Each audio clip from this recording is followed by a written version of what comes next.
Salim bin Abdullah dalam kitabnya Safinatun Najah.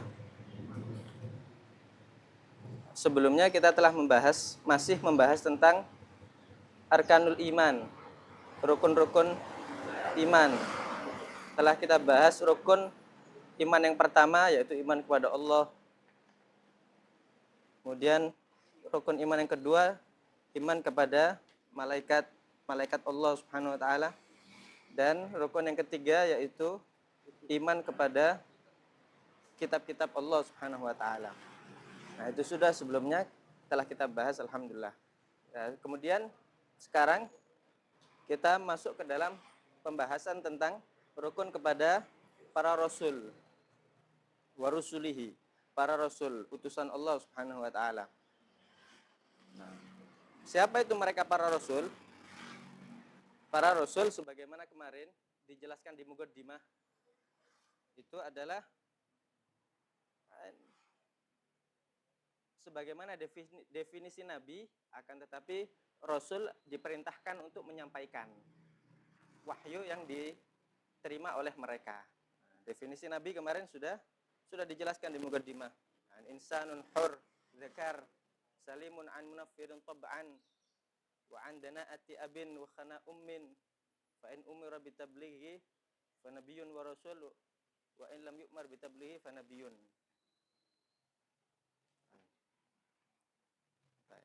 Nah, ini mereka para rasul ya juga nabi. Nah, ini setiap rasul ya pasti nabi, tapi tidak setiap nabi adalah rasul. Kenapa? Karena definisi rasul ada tambahannya. Sama seperti definisinya nabi, akan tapi ada tambahannya. Diperintah untuk menyampaikan. Dan kalau nanti disebutkan tadi nanti.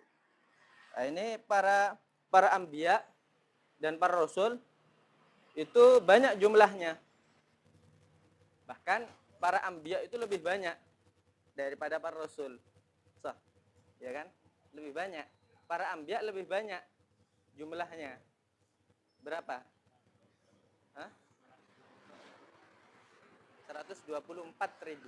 124.000. Ada jumlahnya. Di antara mereka yang rasul ada berapa? 313. Ada yang mengatakan 314. Nah, itu. Artinya para anbiya lebih banyak. Para rasul lebih sedikit. Di antara mereka sedikit yang diperintahkan untuk menyampaikan. Nah, tapi di sini ada hikmah di sini. Sebagaimana dikatakan lisanul hal afsah min lisanil maqal. Meskipun para nabi itu mereka tidak diperintah untuk menyampaikan, tapi sebetulnya mereka berdakwah. Dengan apa? Dengan keadaan mereka, dengan akhlak mereka. Nah, ini maka dari itu dikatakan lisanul hal. Nah, ini lisan hal, keadaan itu afsah, lebih fasih, lebih bisa diterima daripada lisanul maqal, daripada lisan ini berbicara ini, daripada berbicara. Keadaan itu lebih fasih, lebih bisa diterima daripada hanya sekadar ucapan saja. Sebagaimana anak kecil itu mereka lebih bisa menerima apa yang mereka lihat dari perbuatan orang tuanya, akhlak orang tuanya, lebih bisa mereka contoh daripada apa yang hanya mereka dengar saja. Oh, nggak boleh main ini, nggak boleh ngerokok misalkan. Tapi di sakunya ada rokok, ya nggak bisa diterima itu. Kenapa? Dia nggak melakukan sebelum berbicara. Nah, ini para anbiya, mereka itu meskipun tidak diperintah untuk menyampaikan, tapi pada hakikatnya mereka berdakwah juga. Berdakwahnya dengan halnya, dengan akhlaknya, dengan anunya. Para rasul, ya mereka para nabi. Humul anbiya alladzina umiru bitablighi ma auhallahu bihi ilaihim. Mereka adalah para nabi, cuman ada tambahannya. Mereka diperintah untuk menyampaikan apa yang diwahyukan oleh Allah Subhanahu wa taala kepada mereka. Maka makna iman kepada para rasul apa itu? Makna iman kepada rasul, kita harus meyakini adanya utusan. Allah memilih beberapa orang untuk menjadi rasul dan para anbiya yang diutus. Dan martabah an-nubuwah wa martabah ar-risalah sebagaimana diterangkan dari saya muhdhar berapa waktu yang lalu, martabah nubuwah dan martabah risalah ini bukan muktasabah. Bukan muktasabah. Apa muktasabah itu? Bisa diraih karena upaya. Enggak. Itu betul-betul murni istifa. Murni apa? Murni pilihan dari Allah. Bisa. Kita mau berupaya, mau berusaha biar apa? Biar jadi rasul. Enggak bisa. Kenapa? Martabah nubuwah dan martabah risalah ini bukan sesuatu yang muktasabah. Akan tapi apa? Akan tetapi betul-betul itu wahbi.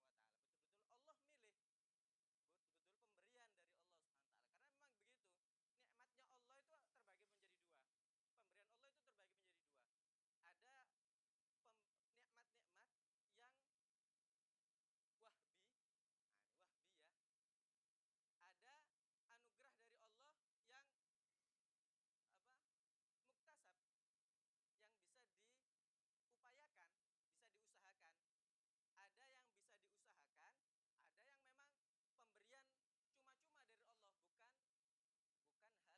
nikmat-nikmat yang wahbi.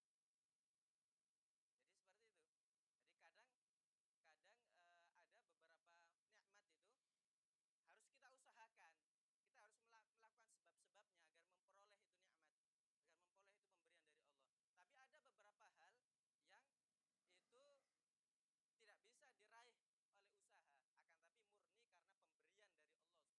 hal yang itu tidak bisa diraih oleh usaha, akan tapi murni karena pemberian dari Allah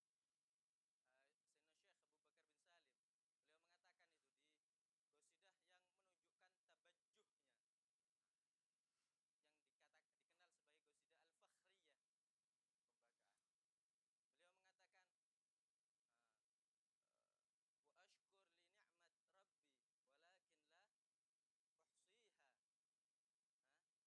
Syekh Abu Bakar bin Salim, beliau mengatakan itu di qasidah yang menunjukkan tabajjuhnya, yang dikenal sebagai qasidah al-fakhriyah, pembanggaan. Beliau mengatakan wa ashkur li ni'mat rabbi walakin la uhsiha. Wa ashkur li ni'mat rabbi walakin la uhsiha. Walakinni la uhsiha. Aku bersyukur terhadap nikmatnya Allah, yang mana nikmat itu gak bisa dihitung, sudah banyak sekali. Saking banyaknya gak bisa dihitung. Nikmatnya Allah itu sangat banyak. Tapi kemudian katanya Sayyidina Syekh Bakar bin Salim, wa bathaitu minha wahbi liman tabi'ni fiha. Wa bathaitu minha wahbi liman tabi'ni fiha. Tapi ini nikmat yang begitu banyak yang diberikan Allah kepadaku. Ayo semak, jangan tersenyum tanpa sebab, apalagi waktu dars. Baik. Ini pemberian Allah begitu banyak terhadapku, kata Syekh Bakar bin Salim. Aku bersyukur itu terhadap nikmat yang begitu banyak yang tak terhitung, tak bisa dihitung. Terus kata beliau, wa bathaitu minha wahbi. Aku sebarkan, batha ya buthu, aku sebarkan minha, dari nikmat-nikmat tersebut, wahbi, secara cuma-cuma, bukan tanpa upaya.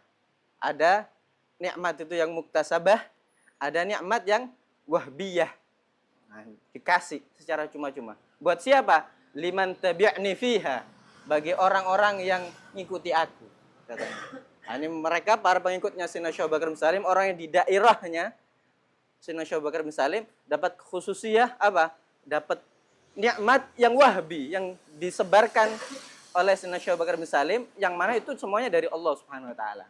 Wa bathaitu minha wahbi liman tabi'ni fiha. Hakada. Nikmat ada yang muktasabah, ada yang wahbiyah. Nah, ini darajah nubuwah, martabah nubuwah dan risalah ini adalah bukan sesuatu yang muktasabah. Akan tapi memang pilihan dari Allah Subhanahu wa taala. Allah milih. Nah, ini iman kepada Rasul, iman kepada para anbiya itu kita meyakini, kita percaya Allah mengutus utusan. Kemudian kita harus percaya bahwasanya utusan tersebut, ini Allah arsalahum ilal khalqi li hidayatihim. Utusan tersebut itu diutus oleh Allah Subhanahu wa taala untuk memberikan petunjuk kepada makhluk sekalian, Kita harus meyakini mereka para rasul itu diutus oleh Allah memberikan petunjuk kepada makhluk sekalian. Wa takmili ma'ashihim wa ma'adihim. Dan untuk menyempurnakan ma'ash, kehidupan dunia mereka, wa ma'adihim, dan kehidupan kembalinya mereka, yaitu al-akhirah. Untuk menyempurnakan, mengatur mereka agar mereka sempurna di dalam kehidupan dunia dan kehidupan akhirat. Nah, ini perlu untuk kita yakini seperti itu. Bukan hanya kita meyakini adanya Rasul, enggak. Tapi kita juga harus meyakini bahwasanya utusan-utusan tersebut diutus oleh Allah untuk memberikan petunjuk dan untuk menyempurnakan kehidupan dunia dan akhirat. Jadi mereka para Rasul diutus itu bukan hanya menyempurnakan kehidupan akhirat saja. Bukan hanya mengajarkan sholat, bukan hanya mengajarkan tentang ibadah saja. Enggak. Mereka diutus juga untuk mengatur bagaimana kehidupan dunia kita menjadi kehidupan yang sempurna, yang benar, sebagaimana yang diinginkan oleh Allah Subhanahu wa taala. Ini harus kita yakini seperti itu. Jadi Nabi bukan hanya urusannya sholat, ibadah, enggak. Nabi juga ngurusi kehidupan dunia kita. Jadi sebagian orang yang berkeyakinan agama ini ya sudah, agama ini ngurusi masjid saja. Urusan negara, urusan politik, urusan kesehatan, urusan perdagangan. Nah, ini gak usah ikut-ikut ini. Nah, ini kalau ada orang yang berkeyakinan seperti itu, berarti keimanannya itu rusak ini, gagal keimanannya. Kenapa? Para rasul itu datang membawa risalah dari Allah, membawa ajaran dari Allah untuk menyempurnakan bukan hanya kehidupan akhirat mereka, akan tapi menyempurnakan kehidupan dunia. Sami'ta?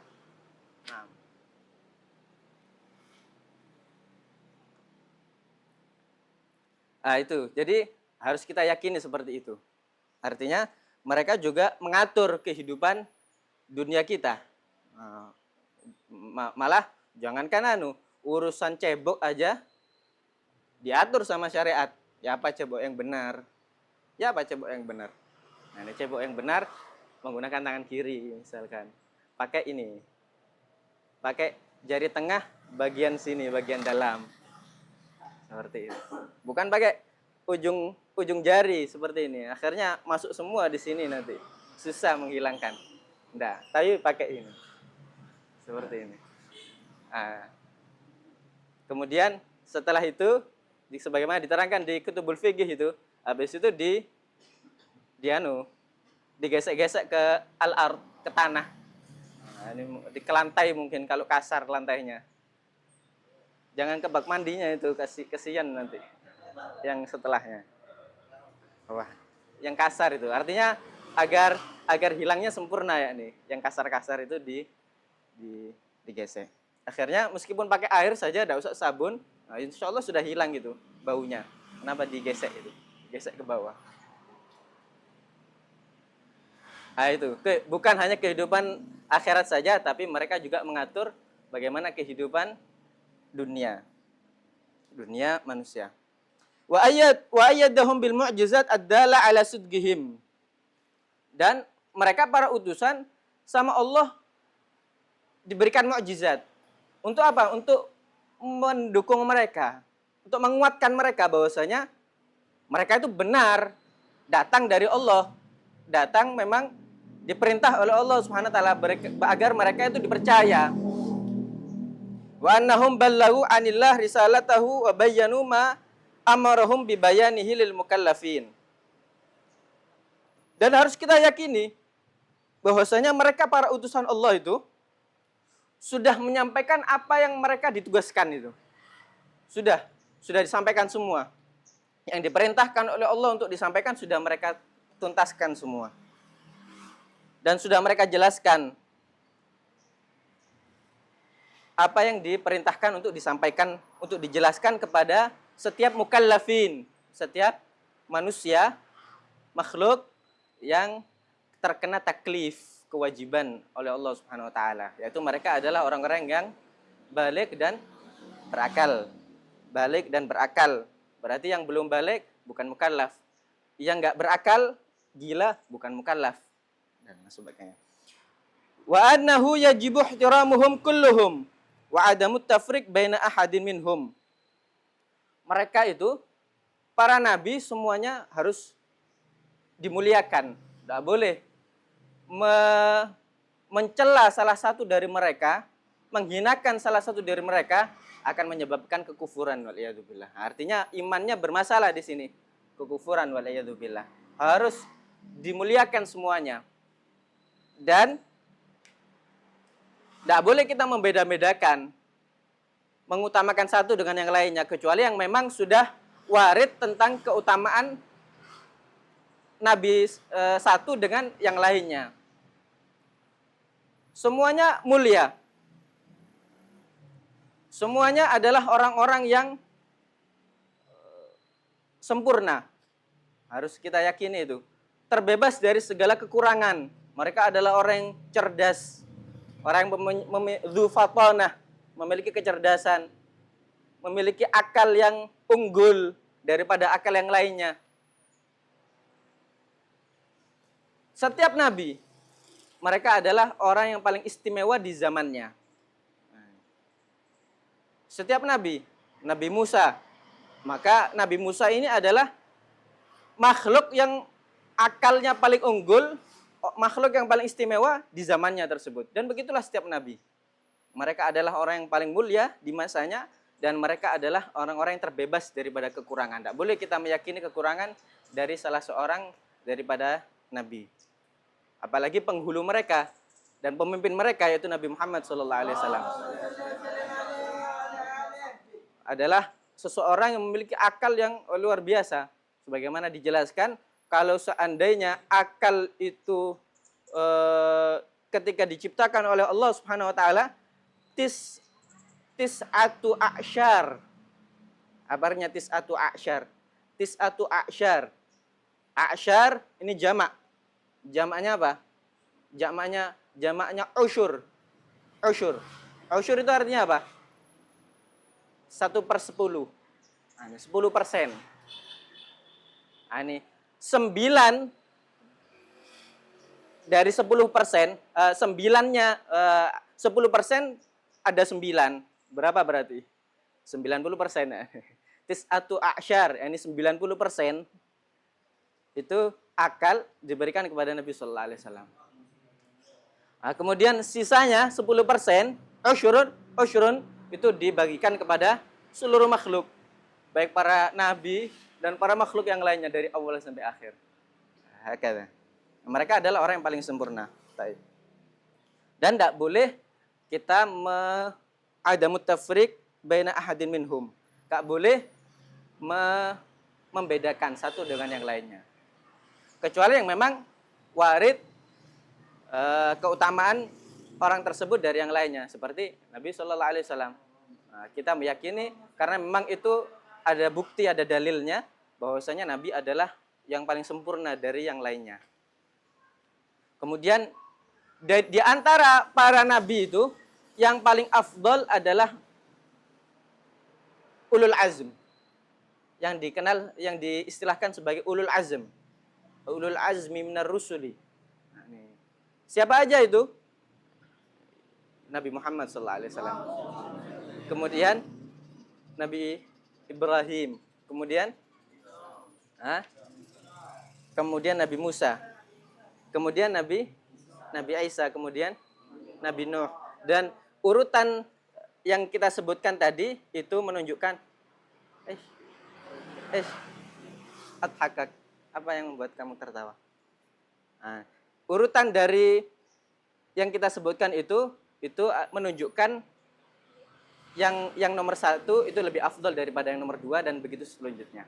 Nah, maka Nabi Muhammad itu lebih paling afdol daripada nabi yang lainnya, daripada makhluk yang lainnya. Kemudian siapa? Nabi Ibrahim. Nabi Ibrahim lebih afdol daripada Nabi Musa. Kemudian Nabi Musa lebih afdol daripada Nabi Isa. Kemudian Nabi Isa lebih afdol daripada Nabi Nuh. Baik. Kemudian setelah itu kita nggak boleh mengatakan apakah Nabi Nabi Daud itu lebih mulia daripada Nabi Sulaiman misalkan. Nah, kita enggak membahas itu. Kenapa? Memang tidak ada dalil yang menunjukkan ini lebih afdal daripada yang satunya. Baik. Wa annahum ma'sumun minas saghairul kabair. Nah, mereka para nabi, para rasul itu mereka itu terjaga. Tidak melakukan kesalahan sama sekali. Baik setelah diutus atau sebelum diutus, mereka terjaga. Bukan hanya ketika diutus, enggak. Bahkan sebelum diutus, dari lahir mereka telah dijaga oleh Allah Subhanahu wa taala dari berbuat kesalahan, berbuat dosa, baik dosa yang kecil ataupun dosa yang besar. Nah, kita wajib meyakini itu semua. Kalau kita tidak meyakini apa yang kita jelaskan tadi, maka keimanannya itu bermasalah. Nah, maka apa yang kita jelaskan tadi wajib untuk kita meyakini terhadap para rasul yang diutus oleh Allah Subhanahu wa taala. Terus kemudian muncul pertanyaan, bagaimana itu Nabi Adam? Katanya melakukan dosa, akhirnya dikeluarkan dari surga, kemudian diturun ke bumi. Terus bagaimana dan yang sebagai bagaimana itu Nabi Yunus yang katanya membiarkan kaumnya, meninggalkan kaumnya, kemudian akhirnya ceritanya ditelan oleh ikan. Nah, itu katanya seperti itu. Bagaimana katanya? Nah, itu semua ada takwilnya dan dijelaskan sudah dijelaskan bahkan di pertemuan bersama guru kita Syekh Muhdar. Nah, itu ada ditakwil bahwasanya itu bukanlah seperti misal Nabi Adam itu beliau melakukannya dalam keadaan lupa. Nah, dan orang yang lupa itu ya tidak dosa. Kalau ada orang sholat seharusnya 4 rakaat, dia 2 rakaat salam, lupa, ya tidak dosa. Nabi SAW pernah sholat 4 rakaat, 2 rakaat kemudian salam. Tapi lupa, tapi lupanya beliau beda dengan lupanya kita. Kalau kita puasa misalkan, puasa wajib, kemudian lupa makan, dosa apa enggak? Ya enggak dosa. Nah, malah syukur malah, alhamdulillah.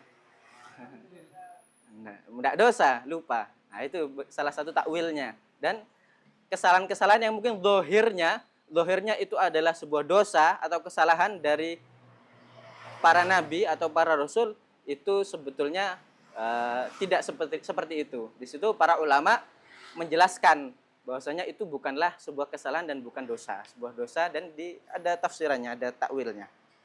Baik. Sudah dijelaskan tadi jumlah daripada para rasul itu adalah 313. Ya, 313. Waqilah wa khamsata asyar. Ada yang mengatakan 315. Itu yang wakila 314 itu Ashabu Badr. Ya, jumlah orang yang menghadiri perang Badar itu 313. Ada yang mengatakan 314. Ini jumlah para rasul 313, ada yang mengatakan 315. Baik.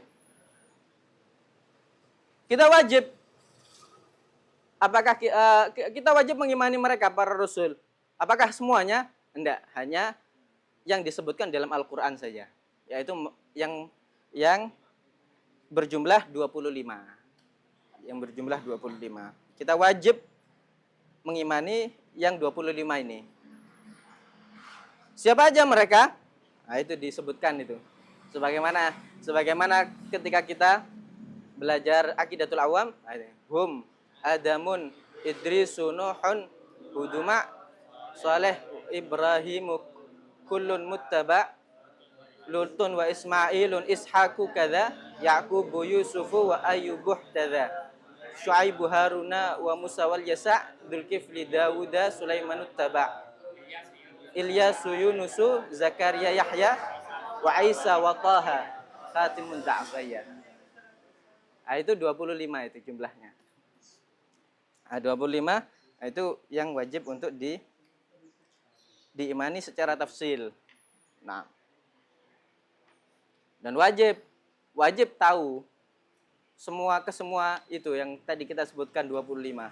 Tapi tidak harus menghafal.